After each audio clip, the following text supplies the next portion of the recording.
Imagine waking up one morning with a strange realization lingering in the back of your mind. Nothing dramatic has happened.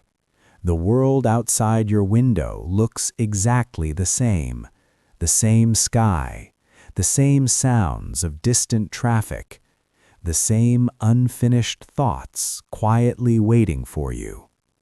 Yet something feels unsettling.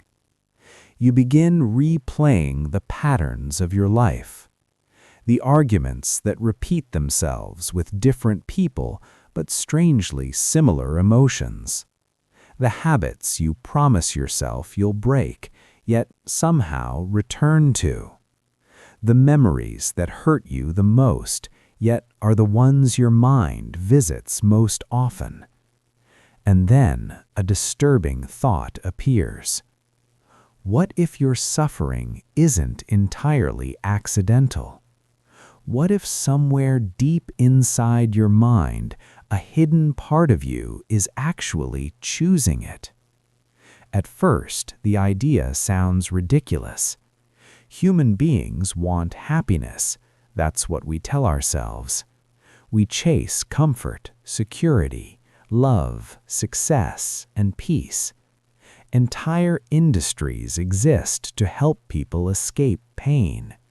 Self-help books promise freedom from anxiety. Therapists guide people away from trauma. Motivational speakers insist that happiness is a choice waiting to be made. And yet the evidence of human behavior tells a different story. Why do people stay in relationships that slowly destroy them? Why do we replay painful memories late at night long after those moments have passed?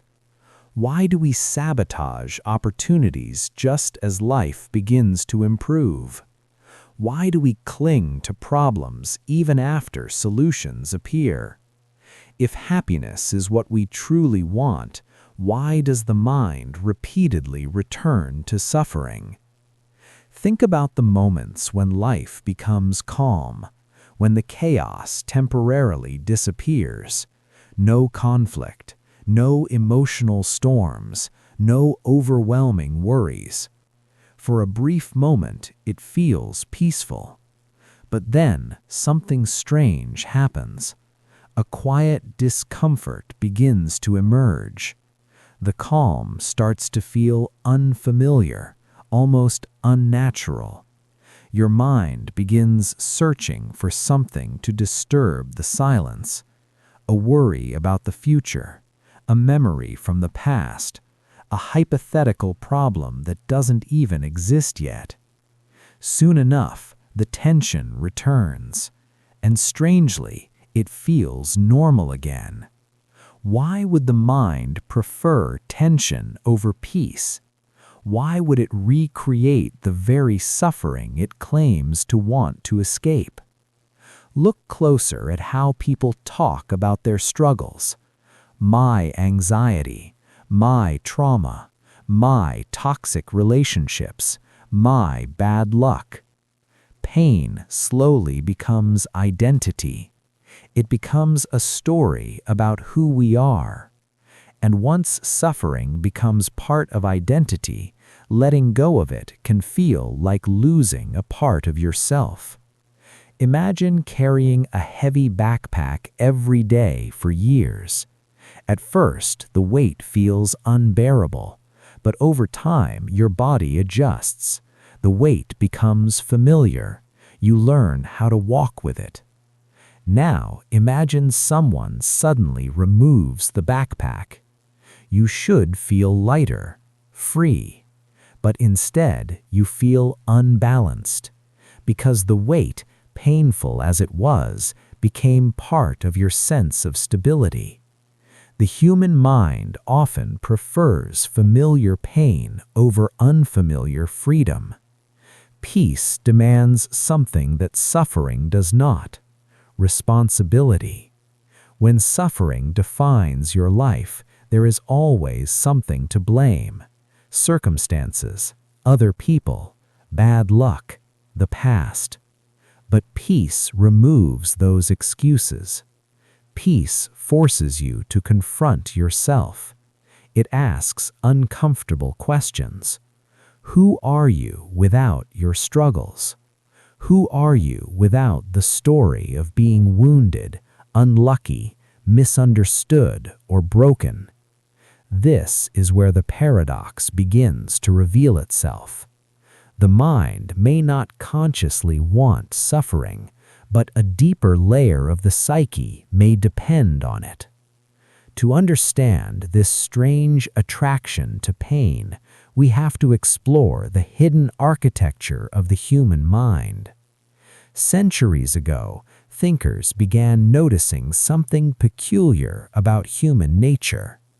The philosopher Arthur Schopenhauer believed suffering was woven into the fabric of existence itself.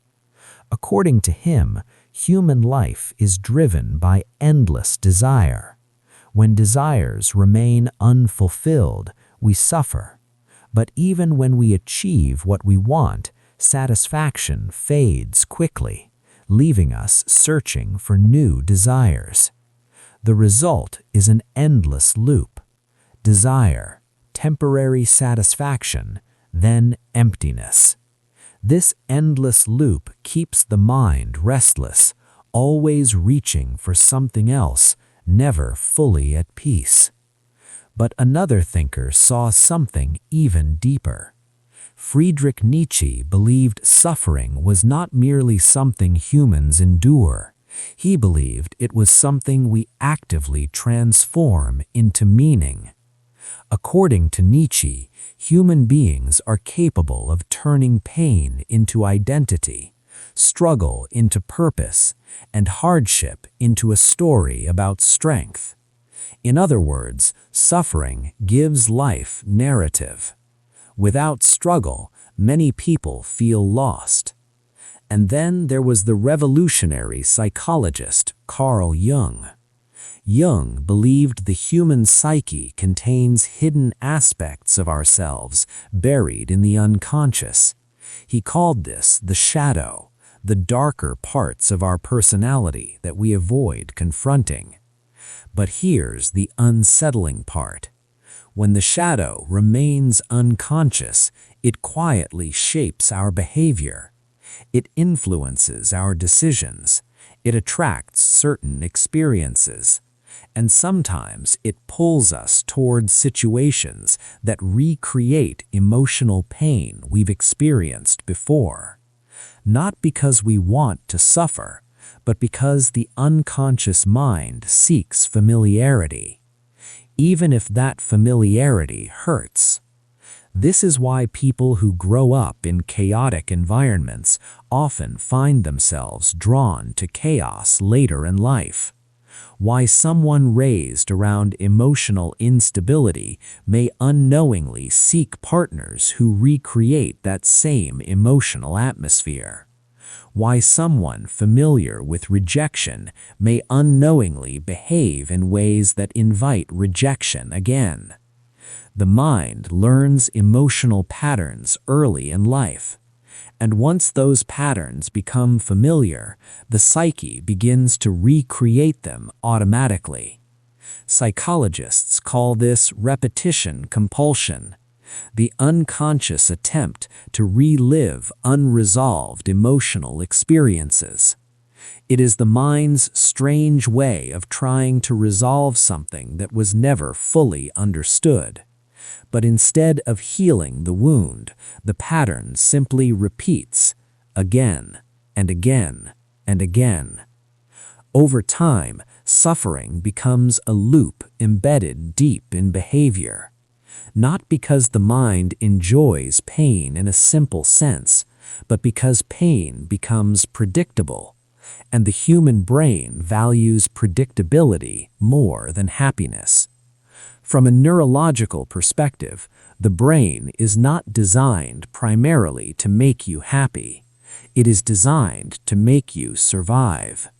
And survival depends on recognizing patterns, even painful ones. If a particular emotional environment becomes familiar, the brain begins to treat it as normal. This is why people can become psychologically comfortable inside situations that are objectively harmful. The mind chooses the known over the unknown, even when the known hurts. Modern culture intensifies this problem. Social systems often reinforce narratives of struggle. People gain attention through their wounds, sympathy through their hardships, identity through their struggles. Pain becomes something that earns recognition. And when suffering becomes a source of meaning, status, or belonging, letting go of it can feel like losing your place in the world. The consequences of this hidden dynamic ripple through every part of life.